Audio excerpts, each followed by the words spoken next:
不可以笑。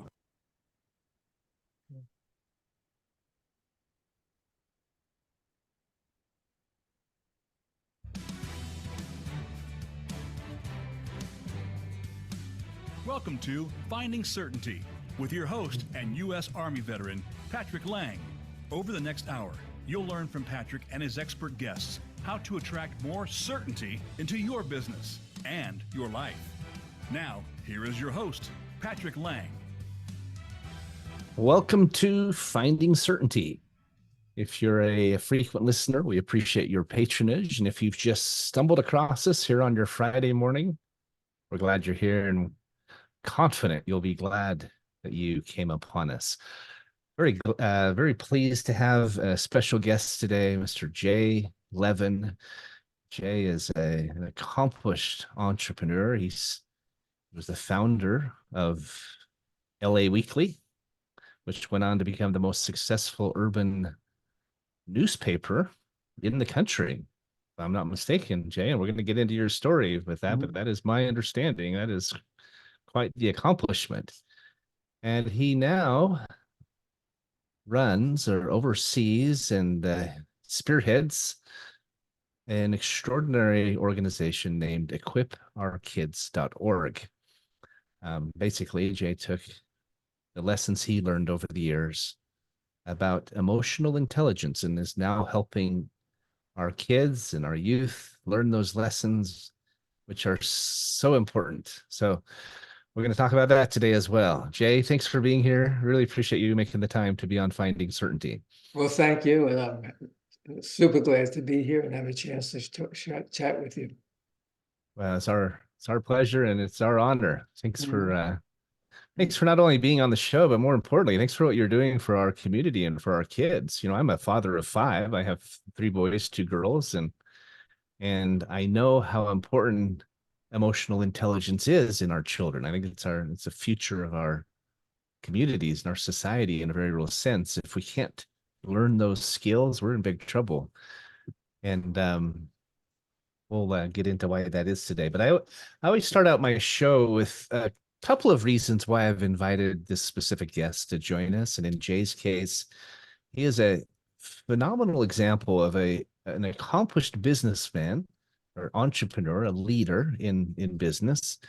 And I think there's some lessons we can learn from him in that respect. But as I said, he's taken his experience and his insights and lessons that he's learned, and now he's putting them to good. And I think that's a transition or an evolution that we all need to go through. We all need to get to a point where we're using what we've learned to try to pay it forward and not just making income, but actually making a difference. And anyone who's done that and is doing that comes to find that that's one of the greatest secrets to certainty. It's where you're doing more than just taking, but you're giving. You're doing more than just building, but you are empowering and helping and serving. And that's where true, not just certainty, but also true joy comes from. So Jay, let's jump into your story, if you don't mind. I know you grew up on the East Coast. You're a New York boy originally, right? Queens and was it Brooklyn? Washington Heights, Upper Manhattan, which is Upper Manhattan, and then Queens. Yes. Yeah, and tell us a little bit about your background, your upbringing. What kind of family did you grow up in, and what made Jay Levin who Jay Levin is? Well, I mean, it was a kind of typical semi-dysfunctional family.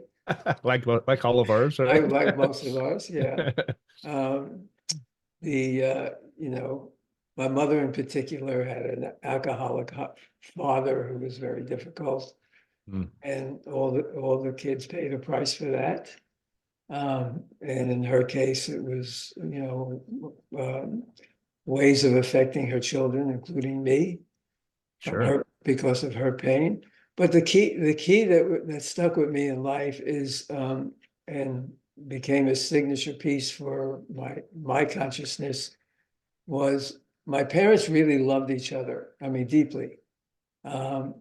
They just didn't know how to get through the day in, day out, without quibbling, without sometimes like kids. So there was a lot of emotional stuff coming up that they did not know how to manage. And emotional stuff comes from, number of ways you develop it in childhood, but when like when your true needs aren't being met, as my mother's certainly weren't, very abusive father, alcoholic father, and the and what I saw was very young was, or figured out very young was, from stepping out in the world a little bit. It doesn't have to be this way. That this is a skill set. Is that they don't literally do not know how. They're basically maltrained by history, by the way we model parenting, by the way. And I mean, later when I took massive courses in psychology, I learned how it's passed generation to generation. These behavior patterns, these modes of thinking, these ways of controlling each other. Most definitely. Yeah. So, it makes the point is that at least young kids falling back very early on kind of automatic coping mechanisms that just come out of their emotional bodies, right? Mm-hmm. And we all have them. We all have them at some point, depending on the exceptional awareness and quality of how your parents are raising you. But the qualities tend to be, a tendency to rebel, fight, have temper tantrums because you don't know how to any control your emotions. So that, it's these fights, or like in my case, because of my mother's temper, avoid, flight. So you get into it becomes a habit, and tension comes up later on in relationships. You're like, I'm out of here fast. You don't feel you have the skills to deal with it. You feel threatened emotionally.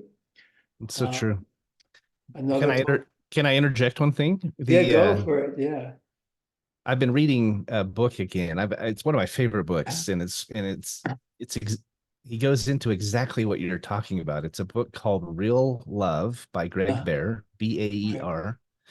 And I'm reading it again right now because it's so good. I've highlighted pieces, and I'm actually taking notes out of it and putting it in my phone because they're so powerful. But he talks about how through our relationships, we develop these, what he calls getting and protecting behaviors. And they're identical in many ways because there's lying, attacking, being a victim. Amen. Absolutely. And then the getting, you're clinging. That's the fourth characteristic. You're clinging to the person, or, and the other one, you're running, right? Protecting behaviors. Like you said, you're avoiding them. You're running, you're getting out, trying to get out. That's why there's a lot of times there's so much divorce and so forth. But he talks about how the problem is that we expect the other person to fulfill our needs, to meet our expectations, and we look for this, we're seeking this through these getting and protecting behaviors, this conditional love. And the problem is it does not work. It never works. Fulfills us, right? Anyway, so I'm really that's enjoying great. it. I highly recommend it. It's different language, but it's the same concept.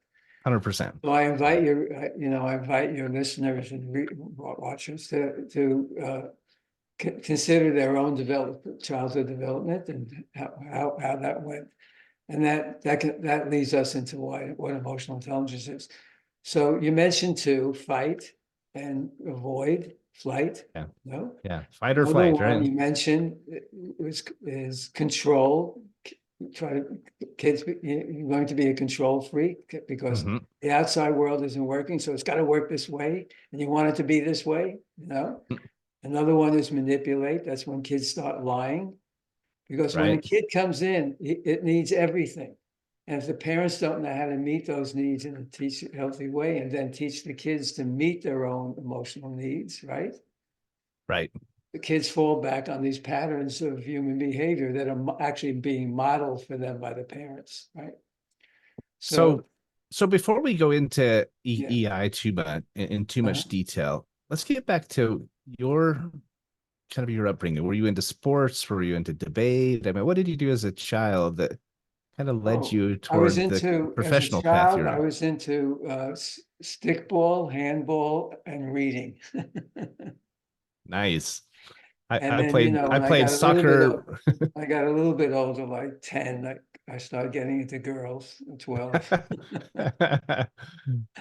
I played soccer, basketball, and I read a lot as well. I was a big reader as a child, Uh, but um, yeah, in fact we played the only baseball we ever played. It just wasn't a big thing in my neighborhood, but we played baseball with tennis rackets and golf balls, and you'd stand out in the field about a mile with a coffee can uh, trying to catch the golf ball without getting knocked out, right? uh, That was the extent of our stickball or baseball uh. back in the day. But so anyway, so you were a bit of an athlete. Sounds like you liked some sports. You enjoyed reading. Mhm. Did you have a favorite author or favorite book series as a child? I read the Hardy Boys when I was very young, but I got into adult reading pretty early. There was a book called A Stone for Danny Fisher, Hmm. which I read very young, and then I got into, okay, wow, this is the dangerous, crazier world out there. And my father used to get Esquire magazine when it was a literary achievement, you know, and he was a good reader himself. And I guess they had softcore girly pictures in it, but I wasn't into. I actually got started reading Esquire very young, and that made me very interested in writing and literature because I was reading stuff that was like just totally brilliant. People like Norman Mailer Yeah. um, and my young white brain couldn't understand it everything, but it wanted to. So I became very interested in really good writing that pounded people. So then I thought I want to be a writer. Interesting. Yeah. So did you go to school somewhere? Did you end up going to college? I studied English and history in college. I went to Queens College. I was an English Studied, major myself. uh-huh. Yeah. And then I became a journal. Actually, if I hadn't um, gotten married young and had a kid when, just when I turned 20, I got married at 19.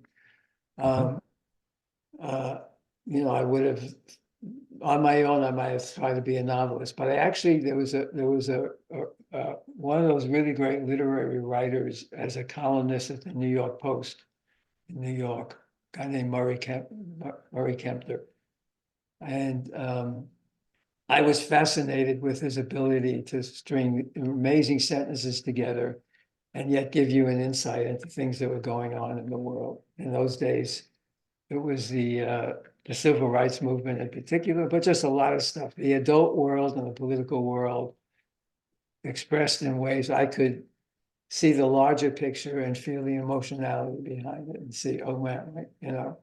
So then I thought, okay, I want to be Murray Kempton.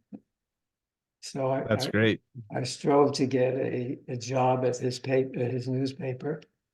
My cousin worked there. He couldn't get me a job, and God arranged for me to have that job having by walking past an office, an employment office as I was graduating. I just kind of ignored it, and I got a feeling I should go back. I went back. Long story short, this employment office called me, said there's a job open at the New York Post. You want to go apply? I went and applied. There were 25 other people applying from places like school, Columbia journalism.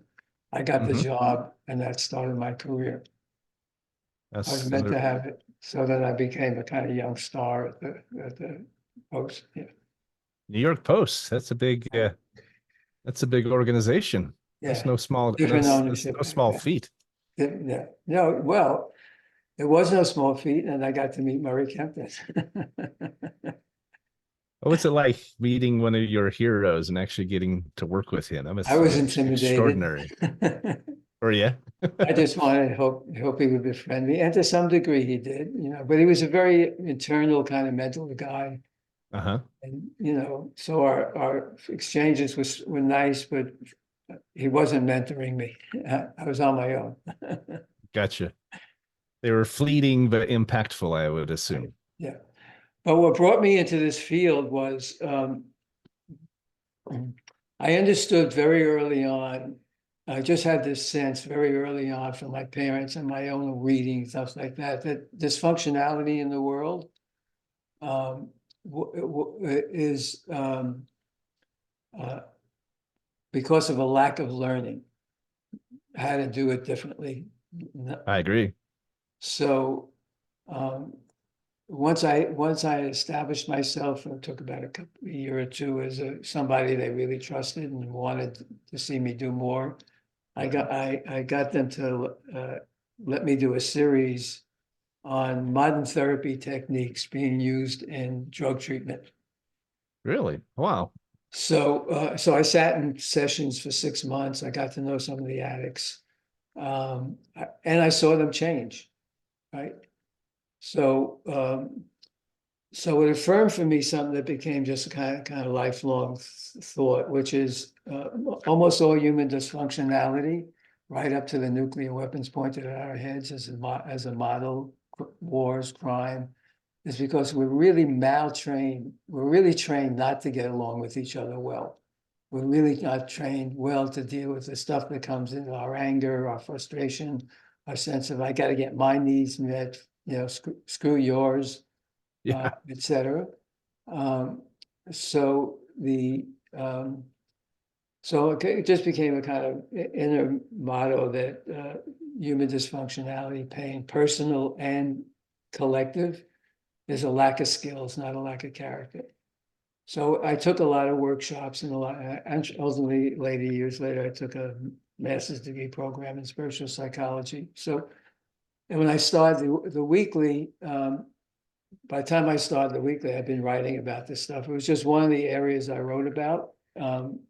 And so we were the first urban weekly to really cover the human development movement with both cover stories, and we had a columnist on it. And Hmm. it was just one of the areas I thought, if the world's going to change, the world's an effect of how we're trained to deal with it, right? If we're trained badly, we're going to have wars, we're going to have Ukraine, we're going to have Gaza, so we don't know how to get along with each other in healthy ways. And if we're better trained to get along, manage our inner lives and our own sense of like inner worth organically, so we're not trying to force it out of others. We are social animals, and if we're well trained to be those good social animals, it's going to make a world of difference. And then, so that was a journalistic theme of mine. And then, set 9 years ago, or something like that, a friend of mine, close friend of mine, calls me up and says, "Hey, but by the way, I think you should go to a school up in Chatsworth and check it out. My sister's on the board. They're doing something there called social emotional learning. It's really training kids in the ways you think about, all the courses you've taken, et cetera, for adults, conflict resolution skills, et cetera. And you're going to see something really amazing about those kids." And so I said, sure. I went and I was blown away. How the kids solve conflicts like that, how smart they were. Once they put these programs in, how they trained the whole staff in how to talk this languaging, really changing the language of constructiveness. And the kids were just brilliant. They were happy. They got along fantastically. If something came up, they were trained to solve it like that. They were loving, and they were open. They were challenging the educators because they could learn so fast. They were really present for it. They wanted to learn. So the teaching processes had to change, much more group learning, project management learning. So So after that, yeah. Jay, I'm going to cut you off. I apologize. We're up against our first break. Oh, okay. I want to continue when we come back, because we're getting into the meat of this Okay, great. interview. This is uh, hold that thought, because I don't forget where we were, because we'll be right back if you're listening. Um, this is amazing stuff. So don't go away. We'll be right Okay. back. All right, great job, guys. All clear. Back in 2. Thanks, Matt. I was watching the countdown, then I forgot about it. So we went a little bit over, but that's okay. Not the end of the world. The YouTube video, I always say we get the behind the scenes.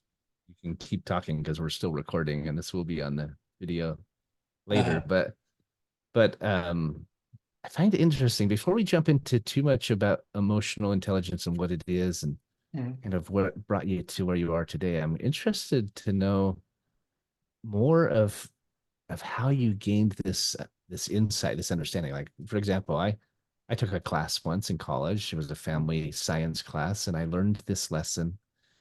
They give an example of two. I distinctly remember this, Jay, because I've shared it several times, but it stands out in my mind because it was so impactful learning this lesson.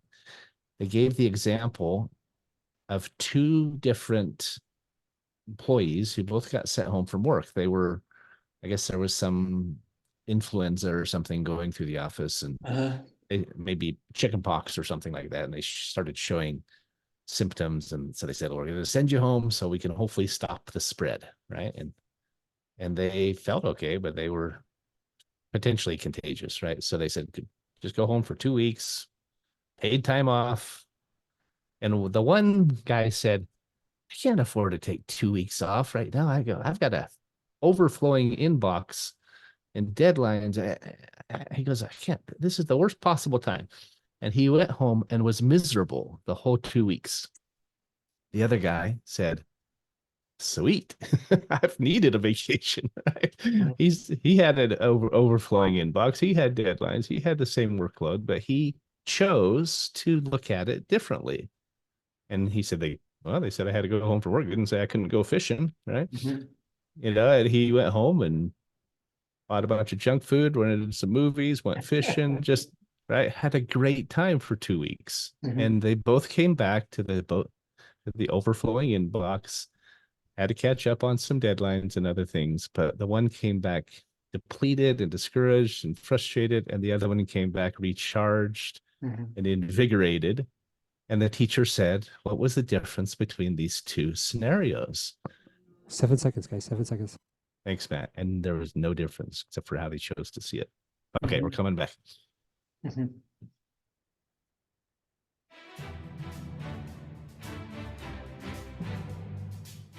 You are listening to Finding Certainty with Patrick Laing. Have a question for Patrick or his guests? Join us on the show at 866-472-5790. That's 866-472-5790. Now, back to the show with Patrick. Welcome back to Finding Certainty.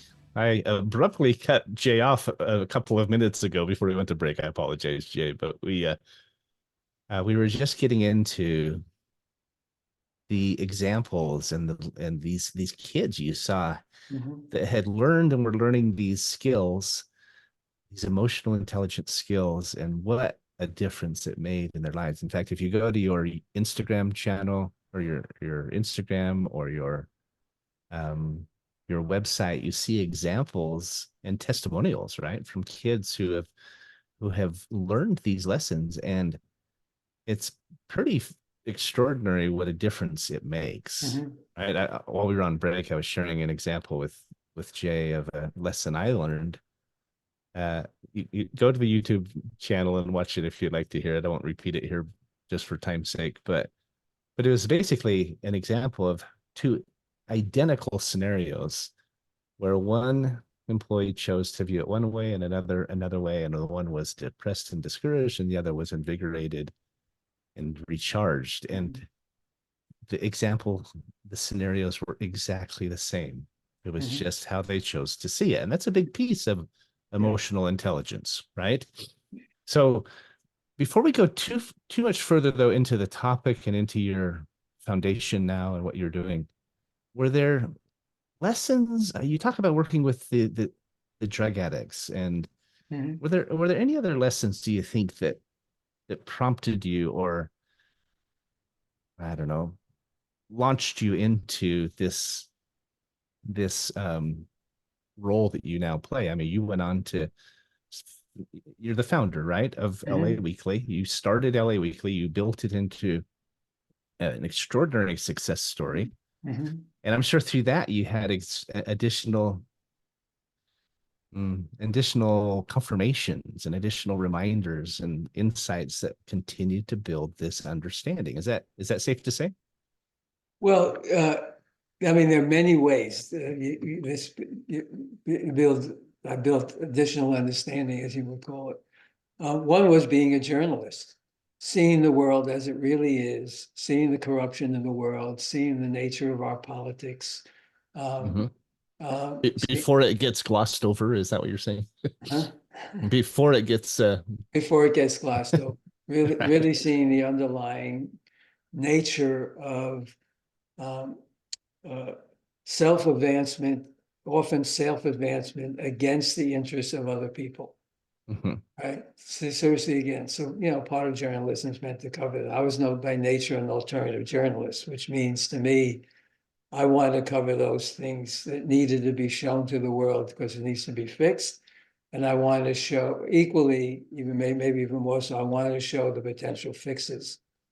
That's great. So on this, and the human development movement looked to me to be one of those, even when it was called the self-help movement, one of those fixes.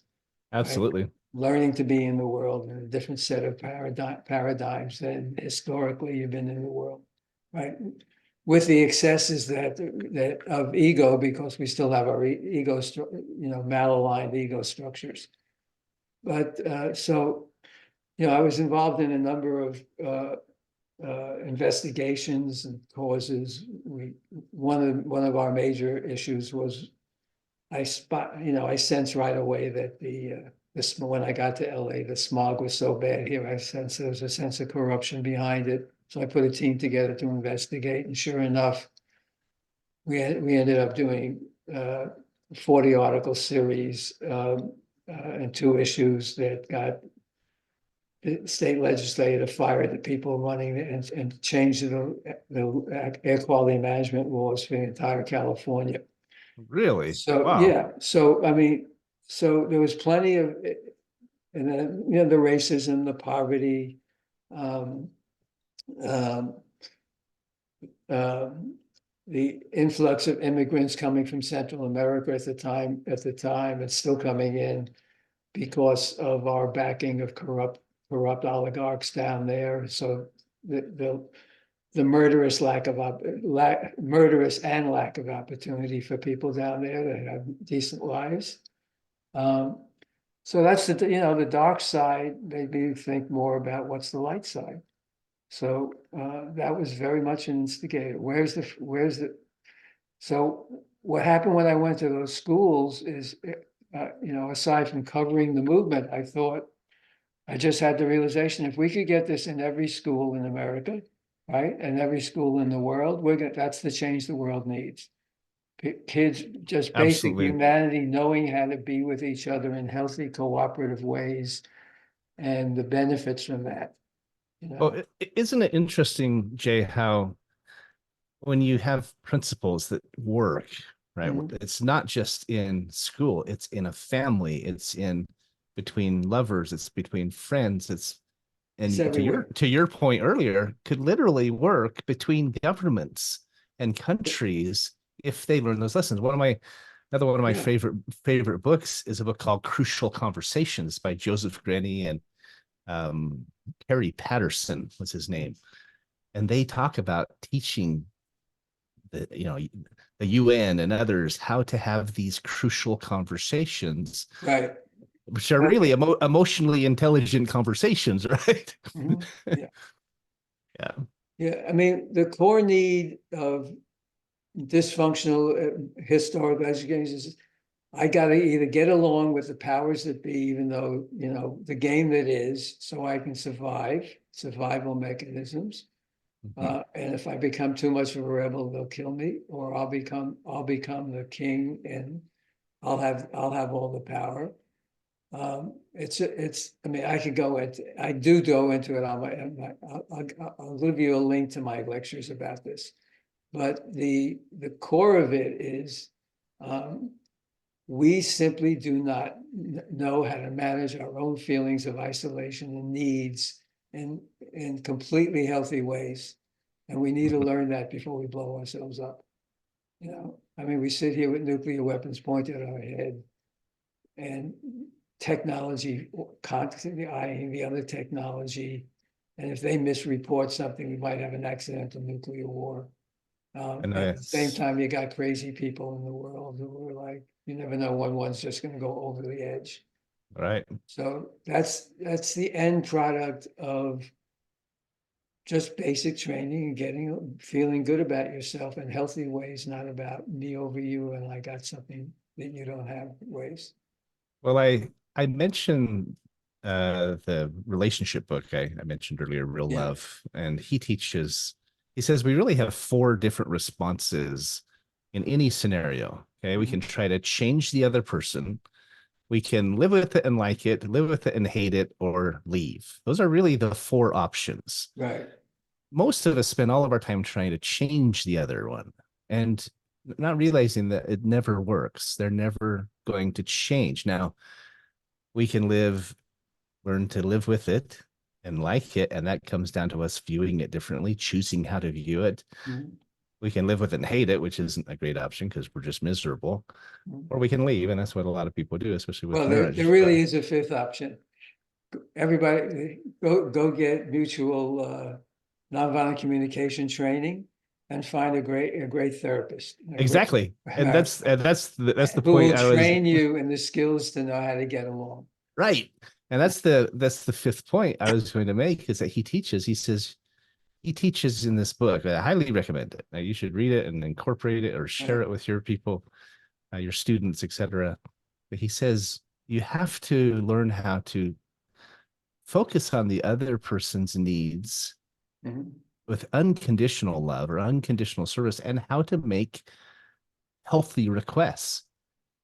Those aren't expectations. Those aren't trying to change someone. They're not demanding. It's not anger, etc. It's a healthy request. You still have to make requests of each other, but you do it in a way that's respectful and uplifting, Right. and in an emotionally intelligent way. So, do you mind, if just for our listening audience, do you mind just defining emotional intelligence for the listeners, anyone who doesn't quite understand what that means? Well, in the academic sense, emotional intelligence is one of a variety of intelligence we have. We have a creative intelligence there, and it's basically be able to initially, it's just basically be able to understand where you're coming from and where the other person's coming from without kind of judgment. But it's become much more than that. It's become a kind of umbrella term for the entire skill set of knowing how to manage your inner life in a healthy way, manage your own feelings in a healthy way, and manage all your communications and your relationships with others in a healthy way.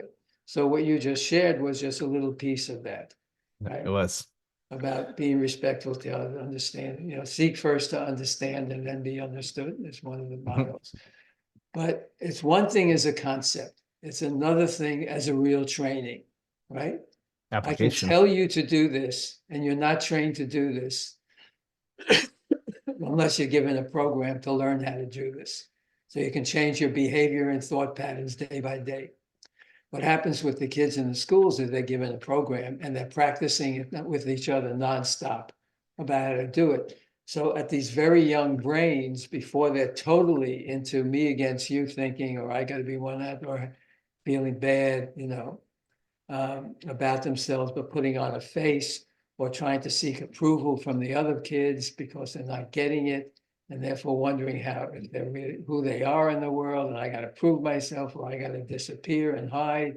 All those basic non-emotional educated ways of being. So it's become a like umbrella term for the social skills and the inner mastery skills, summed up as in a popular way a bit with as emotional intelligence. Yeah. Well, you mentioned a really important word, I think. Earlier you talked about the educational aspect, how can you ever do it if you don't learn it, if someone doesn't teach it to you? And Right. they don't Or just teach it model to it to you. you, right. Yeah. I mean, as you said, you have to learn the skills. You have to have someone who helps model it for you and coaches you, and you have to practice because it doesn't come naturally. We have these getting and protecting behaviors that we've been doing that have been great, have crammed into us from our childhood in many cases, or our upbringing. We've been traumatized. We've learned these protective behaviors and so forth. Right. We have to unlearn and relearn new Mhm. techniques. Right. And then, just as the kids in the schools are doing, they have to practice it until it becomes rote, until it Mhm. becomes habit. But Right. you mentioned the word managed, right? We have to learn to manage our emotions rather than let them be managed. Mhm. So often we feel like, she made me mad, or Exactly. he hurt my feelings, or she insulted me or offended me. And it's so important that we learn that we are in control. We have the ability and the necessity to choose our outcome We do or have choose that our power, response. but our brain has been already ready trained in its neural base. So those things you're doing are really just your neural net responding. That's right. Subconscious, right? There's one key thing, excuse me. There's one key thing that's really crucial to the development process of all of us and to children. Children don't come in judging each other. They come in mostly wanting to be loving to each other and play. Human beings want to play together and love each other. Um, but the lack of training means that they'll be acting out around other kids as well. By the time the matrix we're going in is judgment, right?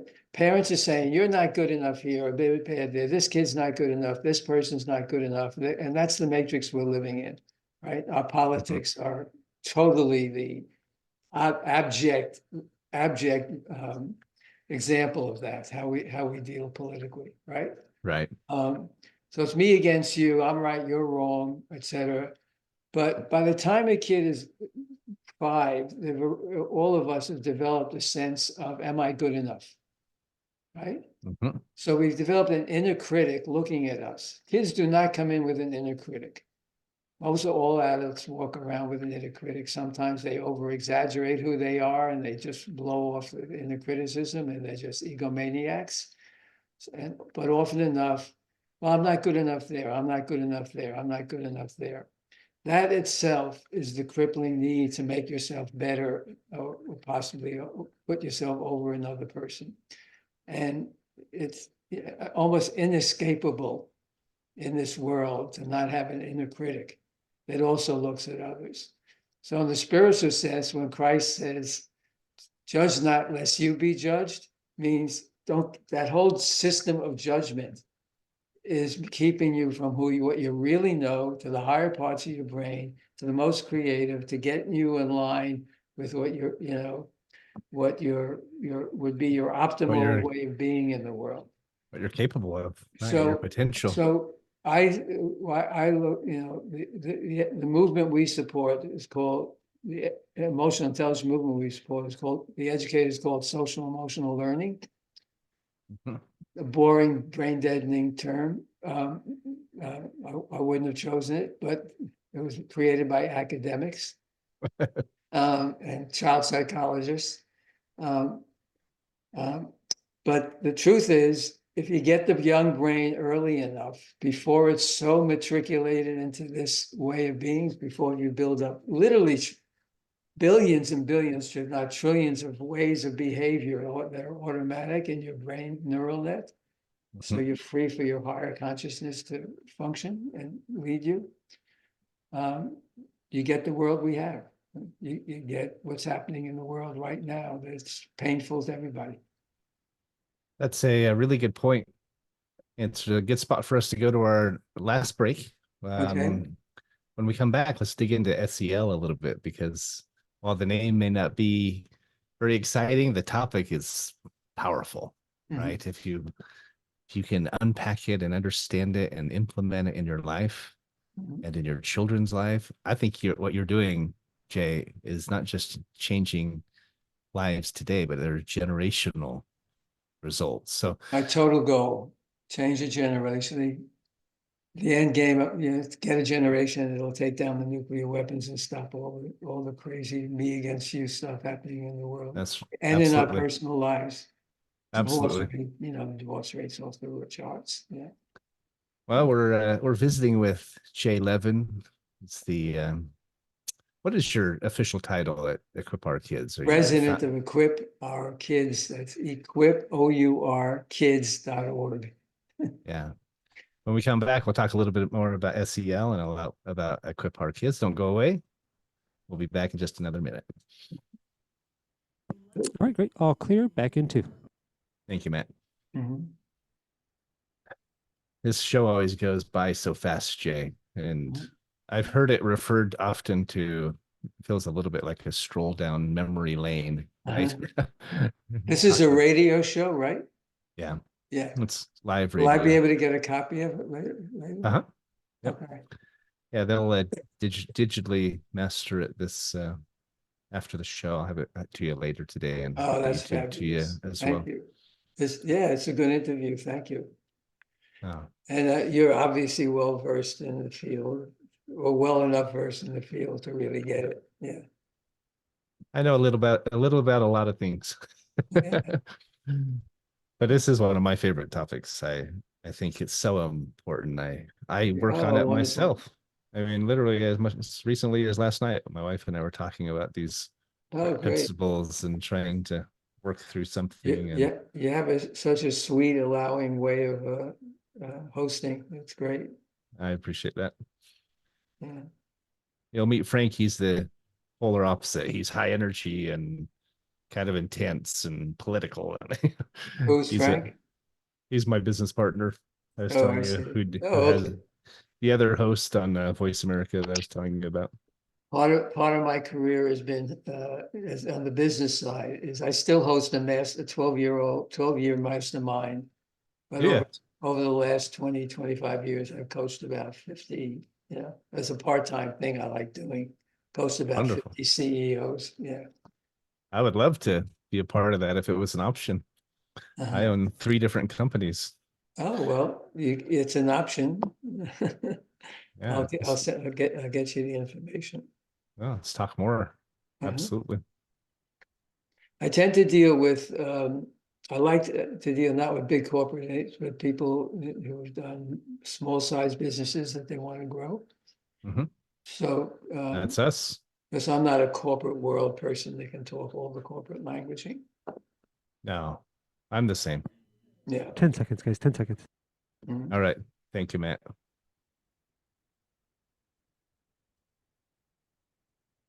Here we go. Mhm.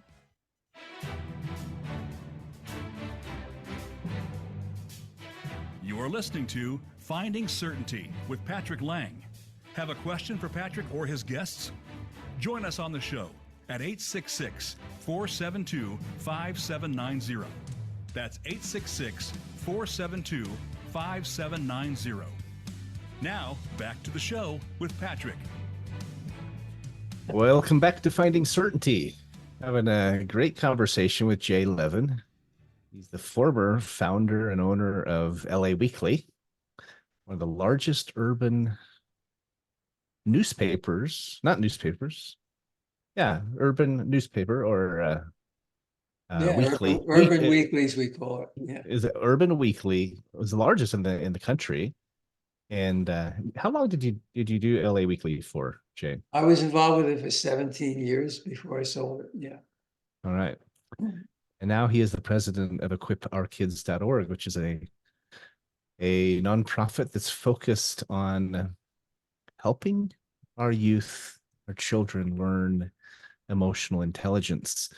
Now, you and I first were introduced to each other because with my company, we help nonprofits raise funding. And we were talking about how we could help you raise some funding for your organization, because this is a program and a movement, if you will, that I'm very passionate about. And those are the kinds of projects we like getting behind, because if the more funding you have, the more good you can do, the more resources you have, the greater your reach can be, et cetera, et cetera.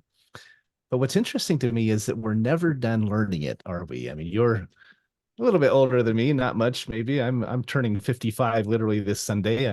I'm getting on years myself, but I still struggle to learn and apply these principles. I've made the effort to gain the education and gain the insights and so forth, and yet it takes a while for it to become muscle memory, doesn't it? It sure does. I'm still learning. I'm not,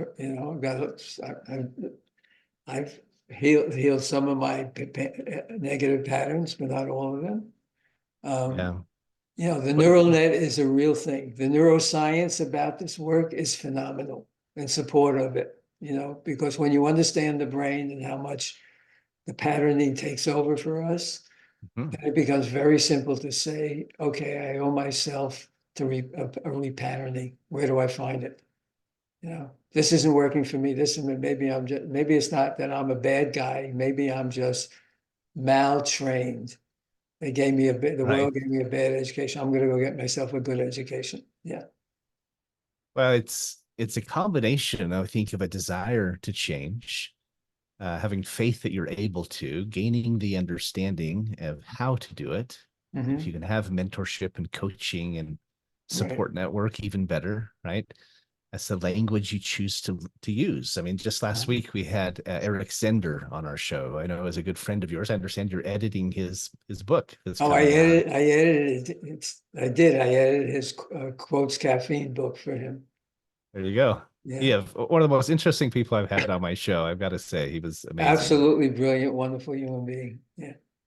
But he talked about how important the language we use is, and we got into the whole quantum mechanics and Mhm. everything, and the fact that the language we use has power. How we talk about things, how we address them, even how we think about them, right? They have they have even a magnetic quality, and they attract into our lives more of those Mhm. connections and those relationships and so forth. So let's talk briefly about equipourkids.org. What is it that you do as an organization, and where do you see it going? Okay.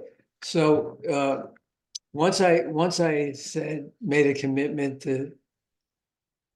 to look into the field of it, where Mhm. this training came from, Chatsworth and other schools I'd gone to. So I started talking to the leadership, reading everything about it.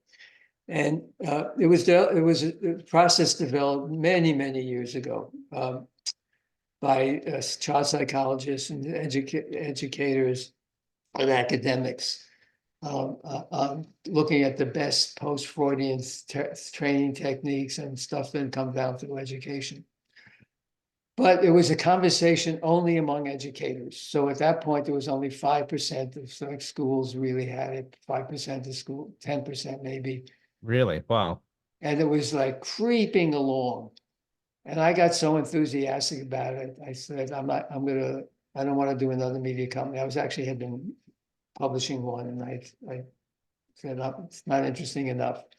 And I thought, what they need is something I can deliver, which is a not public awareness and buy-in.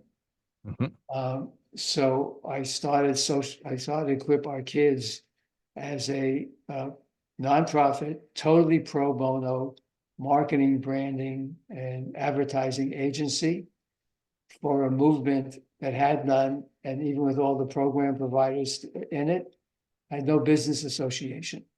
Mm. So the first thing I did, I started that, and we very quickly figured out through test Facebook and Google ads that what I already suspected, social emotional learning was a dead term, it went nowhere.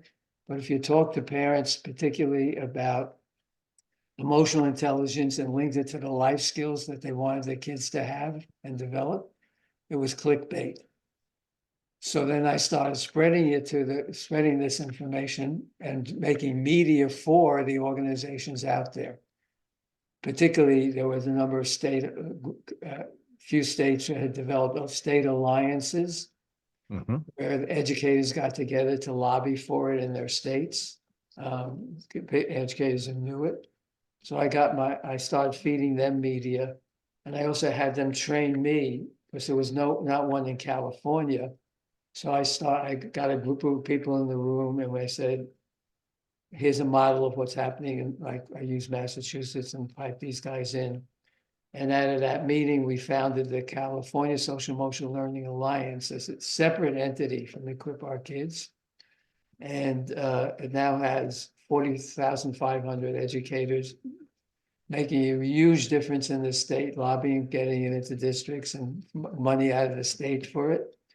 That's and it's got a fantastic. fantastic executive director who I found a couple of years into it, and named Amy Cranston, who's done a brilliant job. And so we feed them media, we feed the state alliances media. When COVID happened, we stepped up out of like encouraging parents to go to the schools.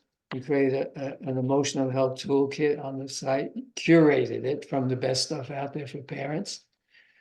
And now that it's happening more, coming in more in the schools and more principals saying we need to get parents doing the same things at home. Our next big step is we're launching a streaming TV channel with the ways teaching parents how to talk to the kids in this languaging, and a lot of videos for the kids to learn how to relate to their own lives and other kids on their own. So that's one of our big adventures at the moment. We've got a few others. Now, are you creating your own channel, or are you partnering up with someone like well, we're going to partner up with Dr. James Dentley, JD3 or something like that? Do you know Dr. Dentley? Who? Sir Dr. James Dentley. Yes, I know James well. His streaming channel, JD3, I thought could be a benefit. Well, we're going to do it. We'll obviously do it on YouTube. We'll put the material on our own website. It's a company. It's called Traverse. There's 2 or 3 others we're talking to, but we haven't gone out there yet to see who. We want multi-carriers because not every carrier reaches everybody. So wherever we can get carriage. We also want to break it down into 1-hour programs and see if we can get local TV stations to carry it. Wonderful. Re-educate parents and the best practices at home, so that if their schools are not having it, they'll say, I want you to get this to my kids. And if their schools do have it, they'll replicate the ways of being with the kids at home. Well, I love your vision of creating generational change, even to the point that eventually the nuclear race, the nukes come down, right? Right. We're approaching the end of the show. Okay. Is there 1 or 2 things you could share as a parent listening, or a couple who wants to do better at this, or a teacher? What are 1 or 2 things people can do to help? To help us? Either to help, well, do it in their own lives, or help get you in your yourself efforts. informed. Go to our website. It'll also lead you to other websites, including the other organizations. Our website again is EQUIP, the word equip, the word our, ORUR, kids, and it's a .org, which means it's a nonprofit. Right. There's also CASEL.org, which is the mothership of the movement, and they have a lot of stuff there to look at. It's mostly for educators, but there's good stuff for parents too. And once you start looking around at this, talk to your schools and see what they're doing and how they're doing it, and is it comprehensive? And if they only have one little program of like morning meeting, say, okay, how about what's the next step in the next? Because the curriculum is a lot of trainings. It's not one training. It's like awareness training. It's like emotional management training. It's like nonviolent communications. It's like successful getting your work done.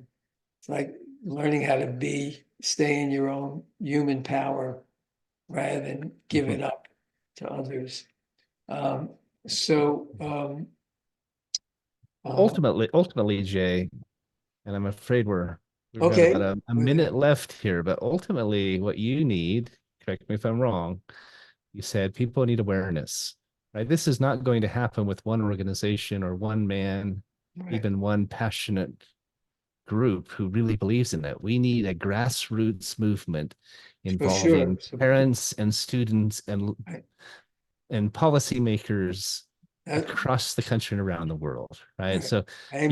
you might be lighting the flame, but you've got to have others that are stoking those embers and fanning the flames, right? Well, we offer options for parents to be able to get engaged. Yeah. Well, that's my point, is they can go to your site, equipourkids.org, and learn how to get more involved and how to implement those changes and spearhead those movements Absolutely. in their own schools, in their own communities, Right. and Yeah. ultimately in their own home. Absolutely. If they have a few extra bucks, they can throw it our way. Absolutely. Well, we have been visiting with Jay Levin. It's been a true pleasure having you on the show, Jay. I'm a big fan of everything you're doing. If we can help in any way, let's continue the conversation about fundraising. There's definitely some ways that I can help you raise Oh, that's fantastic. really unlimited funding if you want it. We've got some.